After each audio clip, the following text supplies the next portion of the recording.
Hey guys, welcome back. Today I have a review for you of my most recent read, which I just finished last night, and that is Lady Midnight by Cassandra Clare. Now, this book is freaking enormous is what this book is. I think we ended at like 700 pages.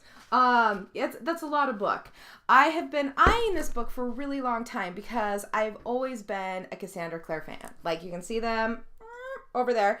I've always liked her writing. The first Mortal Instrument books, those first three, like, just grabbed me. I've read them multiple times, which I usually don't do with books. I'm kind of a one-time book reader, except with a few authors. Cassandra is one of those. Now, Cassandra, though I love you so much, the fourth book in the Mortal Instrument series kind of killed it for me. I have not read, let's see, they have them listed in here somewhere. Oh, they're on the back. So, City of Fallen Angels, not so much. City of Lost Souls and City of Heavenly Fire, I did not read. So I was a little worried that I was going to be very, very lost coming into this. I did read the Clockwork series and absolutely adored it.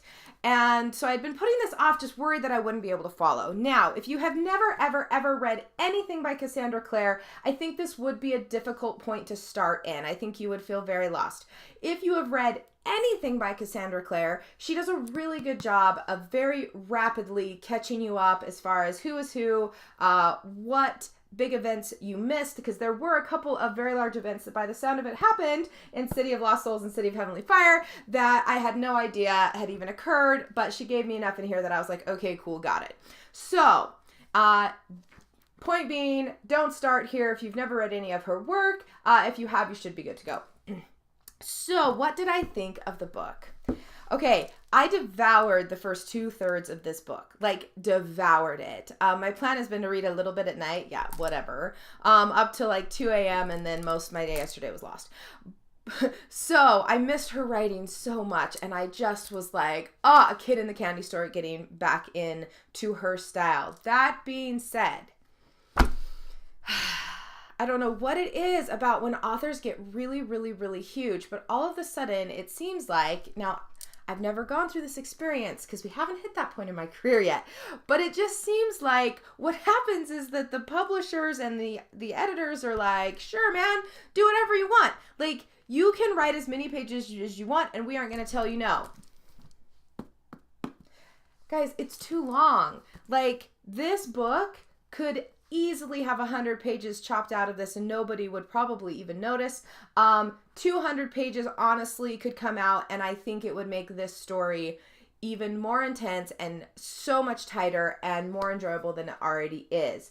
Were there any parts that I was like, oh man, that's gotta go? No, there weren't. Like, there wasn't anything that I read that I was like, oh dude, this sucked.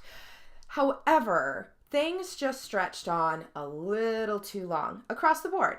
There were scenes that were good, but they could have been done without. And I really, really, really do feel that this book, if it were shaved, would be phenomenal. Cassandra Clare, the one thing that I've always loved about her is the way that she writes those first kissing scenes. Like, she builds those suckers up and builds them and builds them and builds them until you're like biting at your nails. And then when it happens, it's like this explosion of fireworks and it's just, she does it so, so, so well. And I love it. Again, that being said, the one thing that I found in this that I was like, a little variety would be nice, is she always does forbidden love. Always. There is never another thing standing between a couple's way in both the Mortal Instrument series, the Clockwork series, and now this series that is not forbidden. I'm not going to tell you the forbiddenness and why, because if you haven't read them, then you should read them yourself.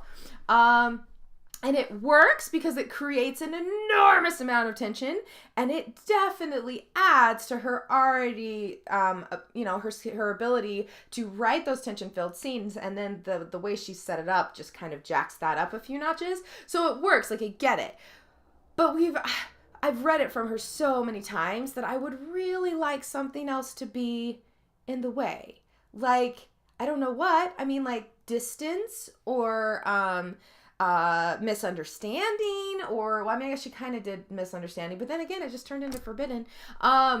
So yeah, just some little variety. I would like to see her like flex her like writing chops a little bit with writing a love story that doesn't have that forbidden aspect to it.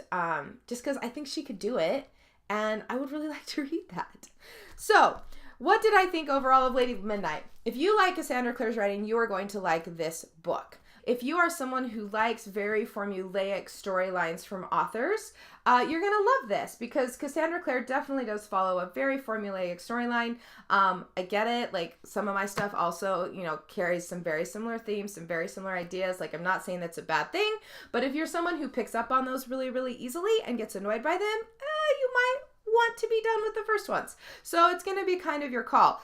I have no desire to read Tales from the Shadowhunter Academy, which is terrible to say because I do love her writing, but from what I'm picking up from this one, as far as the Shadowhunter Academy, like, I feel like it would be kind of soap opera-ish. I could be totally wrong. So if you've read Shadowhunter Academy and this one and her other stuff, like, please drop me a line and let me know if it's something that's better than this and I totally have to pick up, or if it's more high school soap opera drama. I don't know. All right, would I recommend Cassandra Clare's Lady Midnight? Absolutely. If you have read Cassandra's work and love it, seriously, pick it up. You're not going to regret it. Even if you pick up on some of the things that I picked up that might bother you just a little bit, you still will thoroughly be able to enjoy this tale, and you'll be able to get your feet back into that Shadowhunter world, which is just so, so, so fantastic. Oh, and Fae. There's some Fae in here, and those always kind of just do it for me. So, if you have not read anything by Cassandra Clare, I would recommend that you pick up either City of Bones or Clockwork Angel. Now, Clockwork Angel is Victorian times, very stylized, which, to be honest, guys, normally is not my thing. I don't particularly enjoy that. I loved the series, possibly even better than this one. So start here if you haven't. If you guys liked this video today, please give me a like, click subscribe, and hey, leave me some comments. Let's chat about it. And I look forward to talking to you guys again soon. Bye.